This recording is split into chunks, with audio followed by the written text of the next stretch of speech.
Será que casar muda mesmo a vida financeira? Hoje eu vou te contar a verdade que ninguém fala. Muita gente pensa que casamento é só problema atrás de problema, boleto atrás de boleto, conta atrás de conta. E na verdade não é bem assim. Se o casal soubesse se organizar financeiramente, a sua vida pode ser muito mais tranquila do que vivendo sozinho. Porque são 2 salários, são 2 rendas, então você consegue melhorar a sua vida. Claro, precisa de um pouquinho de organização. Mas hoje eu vou te contar o que aconteceu comigo e como eu solucionei alguns problemas que eu tive depois de casar. Algumas dessas dicas pode ajudar você a sair desses problemas também. Então, sem muita enrolação, vambora pro vídeo. Sejam muito bem-vindos ao canal Orçamento no Positivo. Para você que não me conhece, eu sou o Guilherme, tenho 23 anos e aqui eu posto vídeos para ajudar a manter o seu orçamento no positivo. Eu vejo muita gente falando: ah, Guilherme, mas casar é o dobro de despesa, é o dobro de conta, é o dobro de boca para alimentar e assim vai. Por um lado, é verdade. Você tem as suas contas, mais as contas do seu companheiro. Porém, você tendo 2 salários, você tendo 2 rendas, os 2 trabalhando, você pode organizar de uma forma muito mais tranquila a sua vida financeira. Então você consegue pegar esses 2 salários e organizar as suas contas,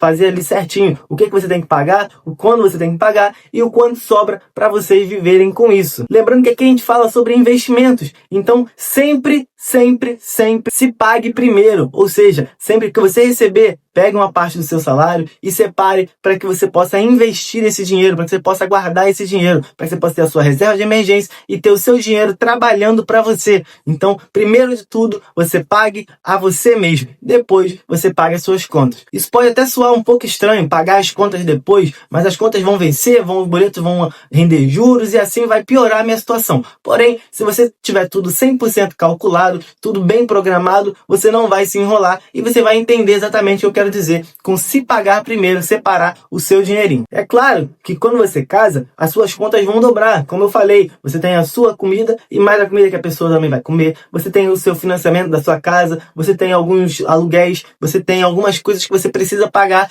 de uma forma um pouquinho maior do que se você estivesse morando sozinho. Porém, como eu mencionei, se você tem essa pessoa e ela também trabalha e ela também está disposta a organizar a vida financeira junto com você, isso tudo pode ficar muito mais tranquilo, porque como eu mencionei, são 2 salários, são 2 rendas, então você consegue se organizar um pouquinho melhor. Então o gasto não é dobrado, o gasto é compartilhado. Você paga uma parte, a pessoa paga a outra. Eu acredito que quando você casa, eu tô falando aqui de casamento, ou seja, vocês foram morar juntos, que vocês estão casados ali no papel, tudo certinho. Eu acredito que as contas não devem ser divididas, o salário não deve ser dividido, tudo deve ser compartilhado. Então, se você ganha 2.000 e o seu companheiro também ganha 2.000, vocês têm uma renda mensal de 4.000 reais e não cada um com o seu salário, porque eu acredito que isso acaba dividindo o que você pensa do que o seu companheiro pensa. Então isso pode trazer alguns problemas, algumas discussões, um ter mais dinheiro do que o outro, então isso pode ser bem pior. Então eu acredito que você ter a sua conta compartilhada, né, não necessariamente uma conta no banco compartilhada, você pode ter a sua conta e o seu companheiro ter a conta dele, porém você precisa sim, na hora de pagar as contas, você dividir certinho ali. Não necessariamente você tem que pagar uma conta e eu tenho que pagar outra. Não, a gente recebe e nós vamos pagar as contas. O casamento pode trazer uma organização incrível se você estiver disposto a passar por algumas etapas. Até mesmo se você estiver solteiro, você precisa passar por alguma dessas etapas para você melhorar a sua vida. Quantas vezes você já não ficou cheio de problemas na cabeça, achando que o mundo ia se acabar, que tudo estava acontecendo de errado com você, porque você tinha algumas contas para pagar. Então a educação financeira ela pode ser um pouquinho mais além do que você acha que é só guardar dinheiro. Não necessariamente a educação financeira é só guardar dinheiro. A educação financeira é um bem-estar. A educação financeira vai te proporcionar uma noite de sono melhor, um dia mais tranquilo, uma relação melhor com o seu companheiro. Então você pode evitar muitos problemas se você tiver a sua vida financeira organizada. Não estou dizendo que você precisa ser o melhor do mundo ali em questão de guardar dinheiro. Porém, se você tiver o básico, se tiver suas contas em dia, seu dinheirinho ali sempre sobe um pouquinho, você sempre guarda também, você já consegue ter uma vida bem mais tranquila. O grande problema é quando somente um dos 2 está focado em organizar a vida financeira. Então vamos lá, você está focado ali em guardar dinheiro, em investir, cuidar das suas contas, receber ali o salário e saber dividir certinho ali na hora de pagar e na hora de investir, e o seu companheiro ou a sua companheira está totalmente focada em gastar o dinheiro. Então ela quer pegar ali o dinheiro ali e quer comprar uma roupa nova, quer sair para comer, quer sair para gastar. Se esses gastos não estiverem programados desprogramados, isso vai acabar gerando muita discussão, porque eu tô focado em guardar, eu tô focado em melhorar a nossa vida e você tá focado em destruir essa vida financeira gastando todo o dinheirinho ali que vai sobrando, porque nada você vai gastando ali 10 reais aqui, 50 reais ali, 100 reais ali, e quando você vê metade do seu salário, 30% do seu salário já foi embora somente com besteirinhas e você nem percebeu. Então isso acaba gerando muitas discussões, acaba gerando conflitos, gerando problemas e vai atrapalhar não só a sua vida financeira, como também o seu matrimônio, como o seu casamento, como a sua relação. Então esse, eu acredito que seja o primeiro passo. Você e o seu companheiro estarem dispostos a melhorar a vida financeira, estarem dispostos a aprender sobre educação financeira, estarem dispostos a guardar dinheiro e a começar a investir. Os dois teriam pelo menos uma breve noção. Você pode até ser mais focado do que o outro ali na hora de investir. Porém, o seu companheiro ou a sua companheira precisa sim ter uma noção do que é que você está fazendo com o dinheiro para que ela possa também organizar a vida financeira. Antes do casamento, eu era muito descontrolado financeiramente. Então eu pegava ali o meu salário, todo o dinheiro que eu recebia, sempre queria comprar alguma coisa melhor. Na época eu sempre andava ali de bicicleta, então sempre gostava de ter uma bicicleta melhor, né? Um quadro melhor, um pneu melhor, um pedal melhor, enfim. Então eu sempre gastava todo o meu dinheiro com base nisso, né? Com base ali nas bicicletas. Pegava ali e mudava uma peça da bicicleta. Sempre que eu recebia, eu gastava pelo menos metade do meu dinheiro ali na bicicleta. Então eu sempre tive uma vida financeira muito complicada. Depois que eu comecei a namorar, né? Depois que eu tive ali alguma relação ali com a minha esposa, a gente tinha um hábito de sempre sair, comer alguma coisinha. Esses gastos que eu falei, que você vai gastando de pouquinho em pouquinho ali, 20 reais, 50 reais ali, e quando você vê, metade do seu salário já foi embora. Então a gente tinha muito esse hábito, vamos sair para comer alguma coisa, vamos sair para passear, vamos fazer alguma coisa, e com isso o dinheiro vai acabando e a gente não ia percebendo. Até que um pouquinho antes da gente casar, a gente foi começar a fazer umas contas para saber se dava realmente pra gente ir morar sozinho ou não, antes de casar, porque a gente pensava que o fato de você ir casar, né, de você casar, de você ir morar sozinho, morar você e mais uma pessoa,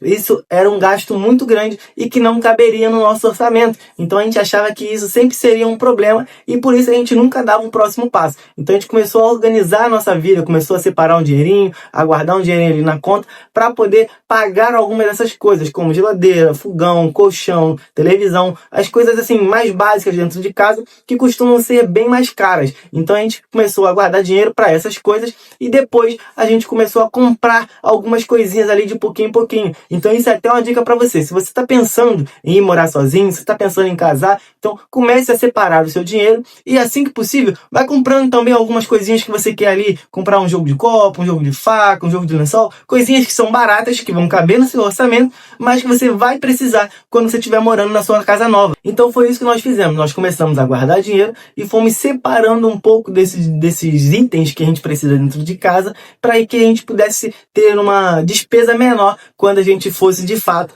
ir morar junto. Então a gente foi separando, foi comprando essas coisinhas, fomos deixando em casa, fomos conversando com os nossos familiares que apoiavam a ideia e com isso a gente teve uma vida mais tranquila na hora ali de casar. E literalmente quando a gente casou, a gente já tinha uma vida financeira um pouco mais controlada, a gente já tinha algumas coisas dentro de casa, a gente já tinha comprado muitas das coisas, na verdade, né, as coisas mais caras ali principalmente, a gente já tinha comprado. Então a gente conseguiu se organizar. E no meio disso tudo ainda tinha o financiamento da minha moto que eu estava pagando. Então a gente organizou a nossa vida financeira, guardamos dinheiro, compramos coisas para casa e eu continuei pagando as minhas contas normais. Então tanto eu quanto ela pagamos as nossas contas. Então a gente conseguiu se programar e ter uma vida mais tranquila. A parte, eu acredito que tanto para mim quanto para ela, a parte financeira não foi um problema tão grande assim. Não é porque a gente tinha muito dinheiro, mas porque a gente estava bem organizado. Então com base nisso, você já vê que a organização financeira, a educação financeira pode te ajudar muito mais do que você imagina. Você não precisa ter um salário tão alto para que você tenha uma vida financeira mais organizada, uma vida mais tranquila no seu dia a dia. Então, se programe, tenha suas contas sempre detalhadas ali no papel, numa planilha, no celular, onde você achar melhor. Mas tenha em algum lugar anotar essas contas para que você saiba exatamente para onde está indo cada centavo do seu salário. Hoje em dia, a gente organiza a nossa vida dessa mesma maneira. A gente pega o meu salário, o salário dela, juntamos e a partir disso a gente paga as nossas contas. Então não é ela recebe mais ou eu recebo mais, esse é meu dinheiro, esse é o seu dinheiro. Não, se a gente é casado, então as nossas contas, o nosso salário, a nossa vida é compartilhada um com o outro. Então esse é o meu pensamento e é como eu organizo a minha vida. Se você faz de outra maneira, não tem problema. Se estiver dando certo, tá tudo certo. Só deixa aqui no comentário pra gente poder saber como que você organiza a sua vida financeira, seja solteiro ou casado, pra gente possa ter uma noção melhor e umas novas percepções, né? Pra que a gente possa entender um pouquinho melhor como funciona a sua vida financeira e a sua organização a partir disso. E se você gostou desse vídeo, já manda pro seu companheiro, pra sua companheira, pro seu namorado, pra sua namorada, pra sua ficante, manda pra aquela pessoa que você quer ir morar junto, manda pra aquele seu amigo que tá precisando melhorar a vida financeira, pra que a gente possa continuar crescendo o canal. Então já curte, comenta e compartilha esse vídeo para que a gente possa alcançar mais pessoas e que ajudar mais pessoas a partir disso também, para que elas possam melhorar a vida financeira e ter uma vida mais tranquila como um todo. Desejo a todos ótimos investimentos e até logo. Fui!